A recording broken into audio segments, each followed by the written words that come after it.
ሰላም ይብዛላችሁ። ለሰዓቱ የያዝነውን ዓለም አቀፍ የዜና መጽሔት እናሰማችኋለን።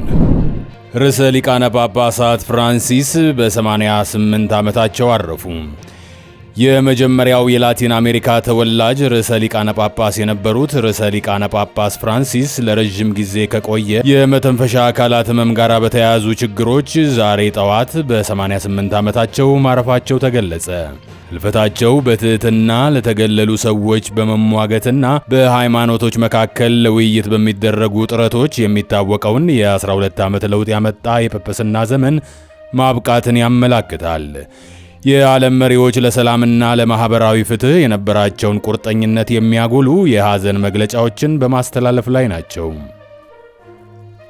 አሜሪካ በየመን ራስ ኢሳ የነዳጅ ማከማቻ ላይ የአየር ጥቃት ፈጸመች። ሚያዝያ 17 ቀን ዩናይትድ ስቴትስ በሁቲዎች ቁጥጥር ስር በሚገኘው የየመን ራስ ኢሳ የነዳጅ ማከማቻ ላይ 14 የአየር ጥቃቶችን የፈጸመች ሲሆን በዚህም ቢያንስ 80 ሰዎች ሲሞቱ ከ170 በላይ መቁሰላቸው ተዘግቧል። የአሜሪካ ጦር ጥቃቱን የሁቲዎች የኢኮኖሚ ምንጭ ለማዳከም ያለሙ መሆናቸውን ገልጿል። ሆኖም ሁቲዎች ጥቃቶቹ የጦር ወንጀል ናቸው ሲሉ ያወገዙ ሲሆን ብዙዎቹ ተጎጂዎች የነዳጅ ሰራተኞችና የፓራሜዲክ ባለሙያዎችን ጨምሮ ሲቪሎች እንደነበሩም ጠቁመዋል። ዓለም አቀፍ ገበያዎች ለአሜሪካ የታሪፍ ፖሊሲ ምላሽ ሰጡ። ፕሬዚዳንት ዶናልድ ትራምፕ መጠነ ሰፊ ዓለም አቀፍ ታሪፎችን መጣላቸውን ተከትሎ የፋይናንስ ገበያዎች ጉልህ የሆነ መዋዠቅን አሳይተዋል።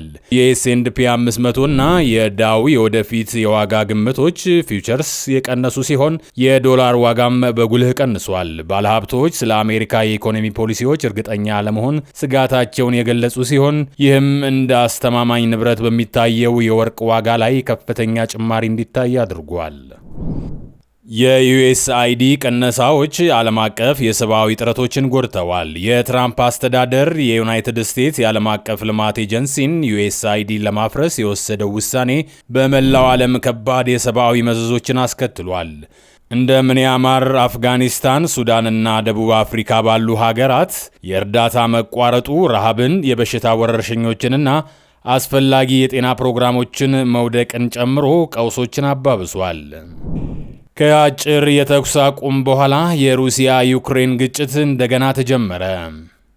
ከአጭር የፋሲካ ተኩስ አቁም በኋላ በሩሲያና በዩክሬን መካከል የነበረው ግጭት እንደገና ተጀምሯል። የዩክሬን ባለስልጣናት የሩሲያ ኃይሎች የአየር ጥቃቶችን እንደገና መጀመራቸውን ሪፖርት ያደረጉ ሲሆን ይህም ግጭቱን ለማስቆም የሚደረጉ የዲፕሎማሲ ጥረቶችን ውጤታማነት ጥርጣሬ ውስጥ ጥሏል። የጃፓን ማዕከላዊ ባንክ ገዢ በጂ20 እና በአይኤምኤፍ ስብሰባዎች ላይ ይሳተፋሉ ተባለ። የጃፓን ማዕከላዊ ባንክ ገዢ ካዙኦ ኡዴዳ በጂ20 የፋይናንስ መሪዎች ስብሰባና በዓለም አቀፍ የገንዘብ ድርጅት አይኤምኤፍ ዓመታዊ የስፕሪንግ ስብሰባዎች ላይ ለመሳተፍ ወደ ዋሽንግተን ዲሲ ሊያቀኑ መሆኑ ተገለጸ። ጉብኝቱ የሚደረገው ከሚያዝያ 30 እስከ ግንቦት 1 እንደሚካሄድ ቀጠሮ የተያዘለት የባንኩን የገንዘብ ፖሊሲ ግምገማ አስቀድሟል። ይህ ዜዴል ኒውስ ነው። ቀጥለን በዝርዝር ወደምንመለከተው ርዕስ እናልፋለን። የአሜሪካ መከላከያ ሚኒስትር ፔት ሄግሴዝ ጥብቅ የሆነ ወታደራዊ መረጃዎችን ለቤተሰቦቻቸው በማጋራታቸው ምርመራ እየተደረገባቸው ነው ተባለ።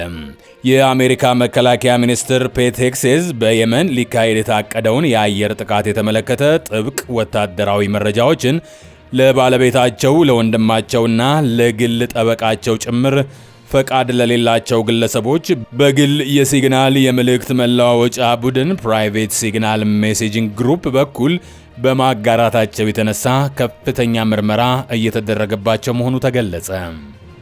እንደ ሪፖርቶቹ ገለጻ ሄግሴዝ በመጋቢት 2025 መከላከያ የቡድን ውይይት ዲፌንስ ቲም የሚል ስያሜ ያለው የሲግናል የውይይት ቡድን የፈጠሩ ሲሆን ይህም ባለቤታቸውን፣ ወንድማቸውን፣ የግል ጠበቃቸውንና ከፍተኛ የሥራ ኃላፊዎችን ያካተተ ነበር። በዚህ ቡድን ውስጥ በየመን በሁቲ አማጽያን ላይ በቅርቡ ስለሚካሄድ የአሜሪካ ወታደራዊ ዘመቻ ዝርዝር መረጃዎችን እንዳጋሩ ይነገራል። ይህም በጥቃቱ ላይ የሚሳተፉትን የኤፍኤ 18 ሆርኔት አውሮፕላኖች የበረራ የጊዜ ሰሌዳዎችን ይጨምራል።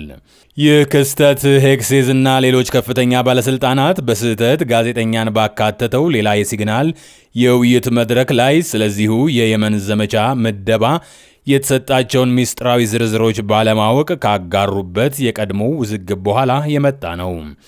እንዲህ ያሉ ጥሰቶች መደጋገማቸው በመከላከያ ሚኒስቴር ውስጥ የምስጢራዊ መረጃ አያያዝን በተመለከተ ከባድ ስጋቶችን አስነስቷል።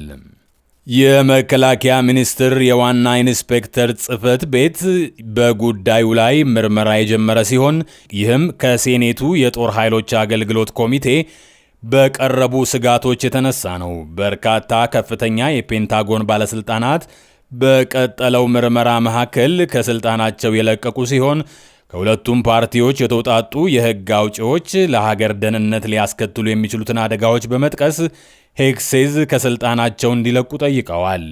ዋይት ሃውስ ክስተቱን አጥልቆ ያየው ሲሆን ሪፖርቱን ያኮረፈ ወይም ያልተደሰቱ የቀድሞ ሰራተኞች ካሰራጩት የተሳሳተ መረጃ የመነጩ ናቸው ሲል ገልጿል። ሆኖም ውዝግቡ በፔንታጎን ውስጥ ያለውን የውስጥ ውጥረት ወይም ሁከት ያባባሰ ሲሆን ተቺዎች የተጠያቂነትንና የሚስጥራዊ መረጃዎችን በተመለከተ ያሉ የአሰራር ደንቦችን በጥብቅ መከተል አስፈላጊነትን አጉልተዋል።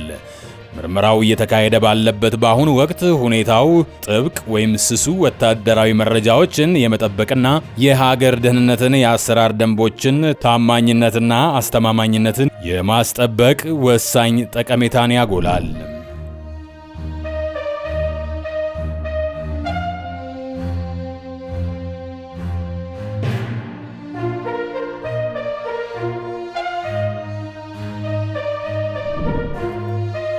ለሰዓቱ የያዝናቸው ዓለም አቀፍ ወሬዎች እነዚህን ይመስሉ ነበረ። በቀጣይ ዕለታዊና ትኩስ መረጃዎችን ይዘን ተመልሰን እንገናኛለን። እስከዚያው ድረስ ቸር ያቆየን፣ ቸር ወሬም ያሰማን። መልካም ጊዜ